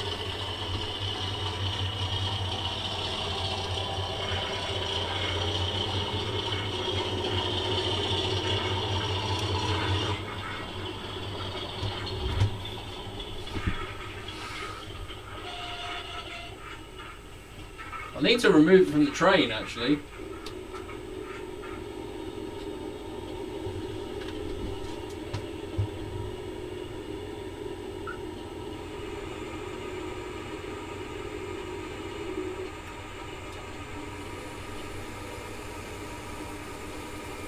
No, it doesn't. It doesn't look like there's a counter. It doesn't look like there's a counter in it, James. So, yeah, is that an RU then?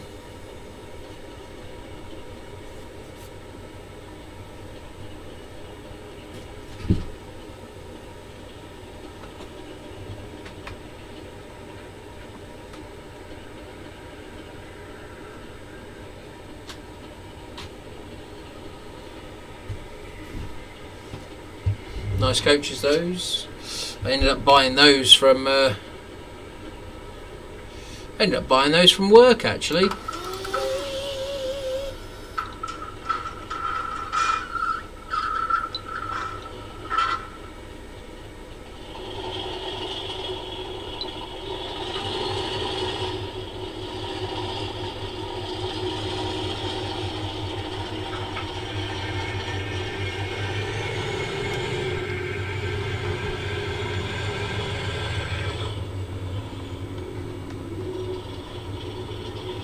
so hard getting a platform curve.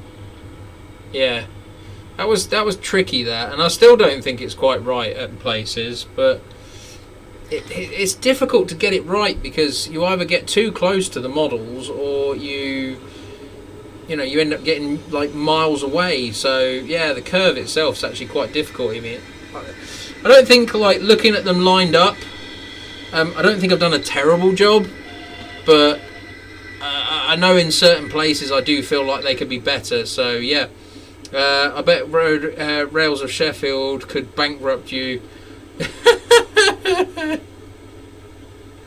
if I weren't disciplined. Yeah, quite easily. I mean, my 92, I saw that come in, and I was just like, do you know what? I'm not even going to argue with you. I'm going to have that. Thank you very much. So yeah, at times it is a little bit like a little Aladdin's cave. You do find various different bits and bobs. I mean, the last time I was down there, I spotted an N-gauge Class 68 in Brutus livery. So my wife really likes the TPE 68s.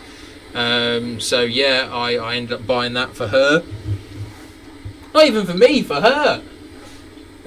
So yeah, yeah, at times it does get a little bit difficult, but you do have to be slightly disciplined, and it generally helps if you just say to your wife, I'm buying this. Oh, come on, are we not uncoupling?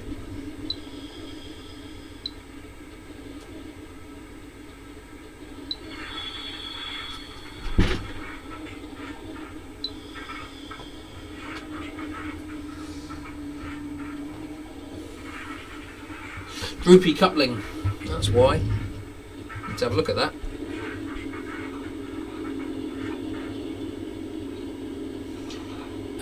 Paul, is it an RU? Oh, don't do this to me. I don't know. I'm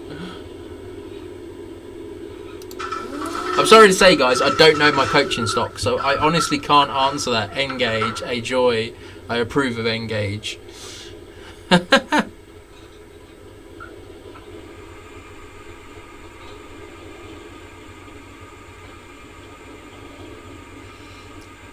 Standardized buffet card in the 1990s, serving a selection of drinks and snacks and hot and cold refreshments. Yeah, you don't get most of that nowadays.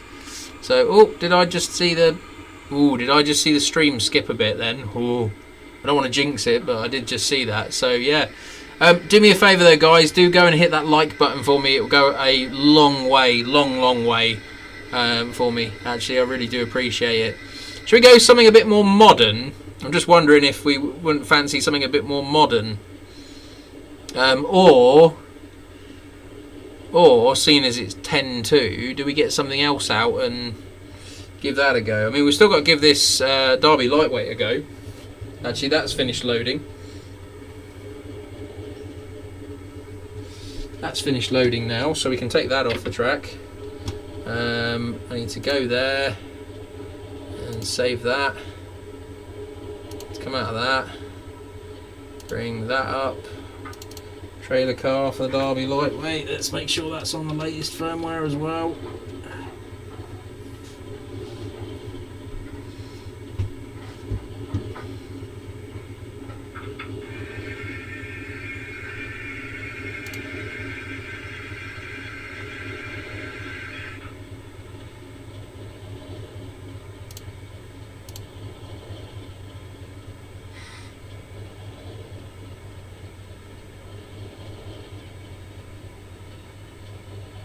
Update the firmware, yeah, that's working.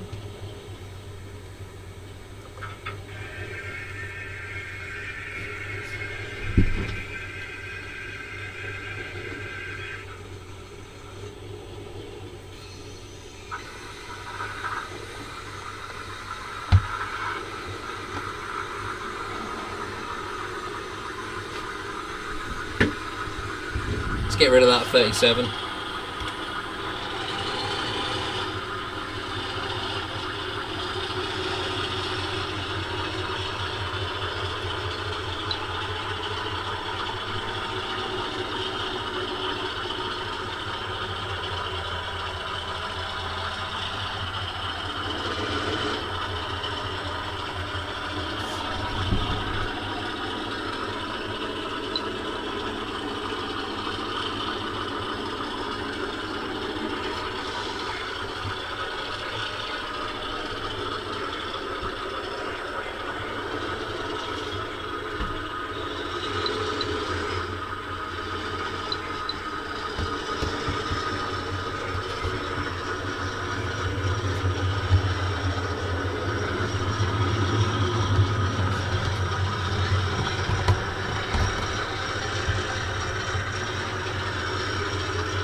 Right, there we go. Excellent. Wangok, hello. Hello, hello, hello, hello. We hear you loud and clear. So, looking at the pictures of the different rooms from the microwave. Microwave? They had a microwave on board, flipping heck.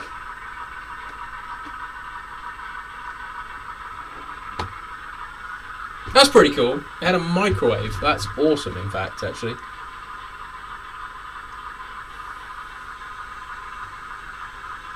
Right, let's get...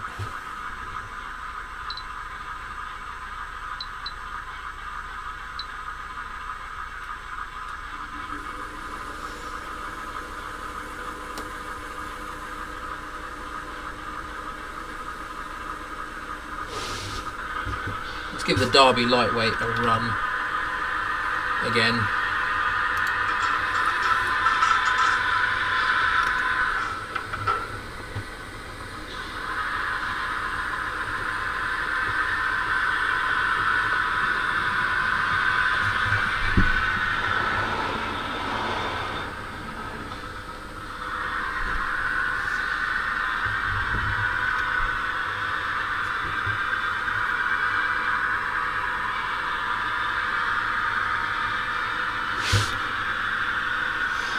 What kind of creepy crawly?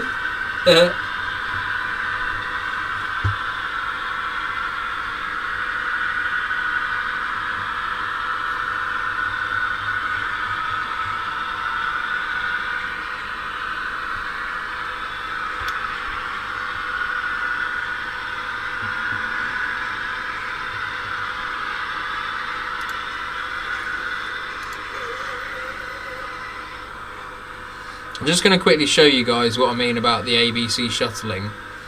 So basically what I'm going to do is this will go down the far end of the layout and it will basically trundle around the loop. And what it will do is it will basically come back into the bay platform itself. Now I'm not going to touch the iPad at all. All I'm going to do is, in actual fact, I'll put the iPad there. So it's completely away from me. I will, of course, change the cameras as best I can so you guys can see what's going on. But basically, this will work its way around the loop. It will come back. It will come back across the junction and basically head into the bay platform, wrong line running. That is unfortunately the nature of my layout a little bit. But I like that. So yeah. Yeah, that's pretty much it, James. It's sort of a semi sort of automation kind of thing. But the idea is basically eventually what I should be able to do is set it the DMU running between point A and point B, and it would just basically go back and forth between the 2 points. So yeah, it's kind of a sort of a standard-ish automation.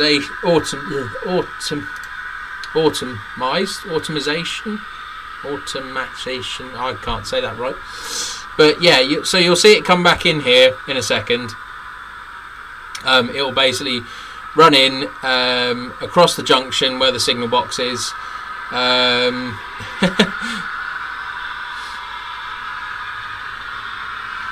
then basically go from there. So have you ever considered going all computer control? Yes, I have, but I like playing with my layout. I like using it. So it's fun to actually kind of use it. And yeah. So this is basically coming up the wrong line. It will head into the far left hand side. Just across there. And then it will pull into the blade platform. So I'm not going to touch anything.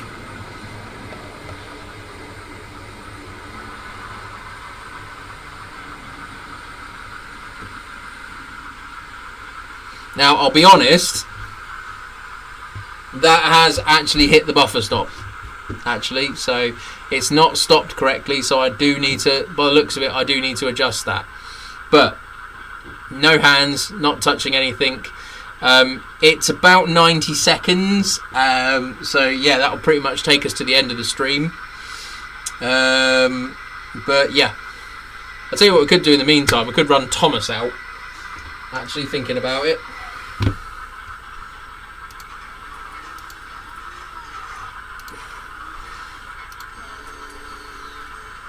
let's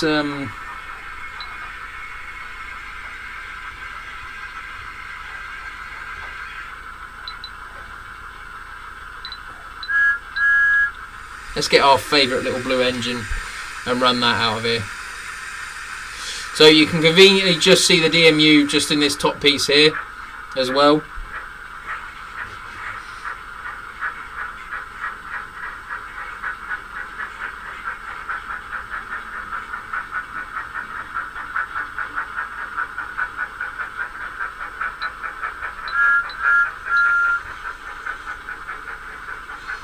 I don't know how well you can see it. I don't know if you'll be able... No, you won't be able to see it from over here.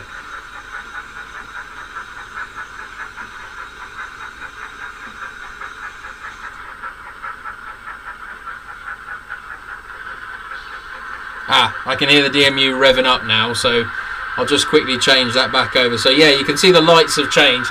I have not touched that, I promise. Obviously, my hands have been sort of down dealing with Thomas. So unfortunately...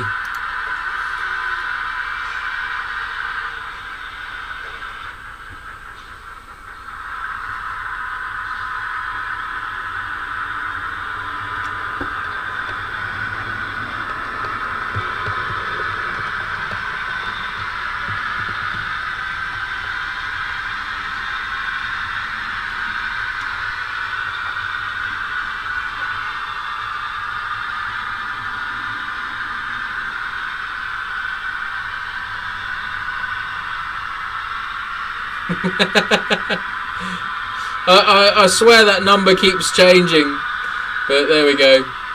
John, is that the gap in the track by the bypass diodes on it? Huh? With the bypass diodes on it? Yeah, it's basically got an array of diodes on the ABC to basically allow it to stop in a section. And all that's basically doing is that's modifying the section of track, basically.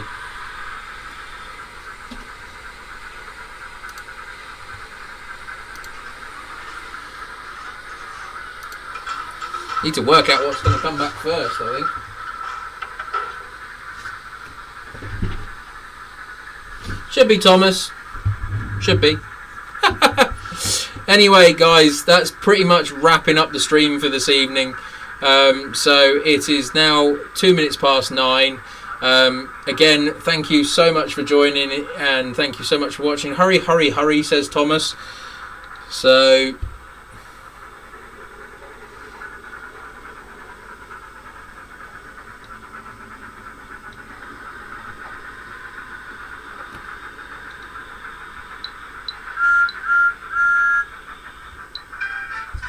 there we go. Everyone's been waiting for me to push that button, so...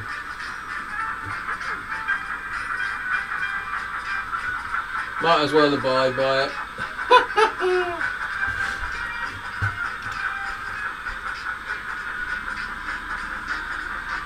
So yeah, thanks again everyone for watching. Do remember to hit the like button on the way out. Really do appreciate it. I see Thomas on his way. Oh dear. This is what my streams come to now, just playing with Thomas. That didn't sound right. Oh, never mind. But yeah, anyway, thanks again guys. Really do appreciate it. And I hope to see you all again soon in the stream. So DMU is just coming back in now. So we'll wait for that to pull into the platform, and that will basically mark the end of the stream. So thanks again.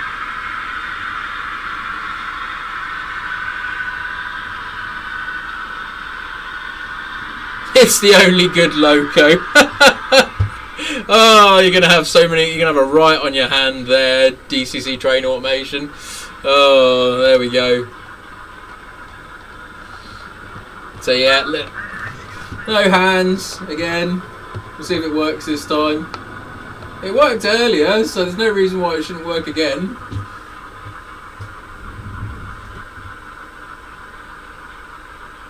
Yeah, so obviously in reverse direction it's obviously set up correctly, but in reverse it's not set up right. Oh well, never mind. It's the only one I know. Excellent. Love it. Right. Thank you everyone yet again for watching. Really do appreciate it. I'm John JMC. Sunday night stream. Chat with a layout. Chat about anything you want to chat about in the chat.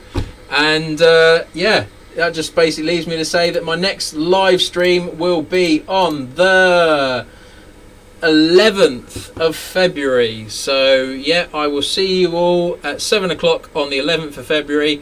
Take care. Thanks for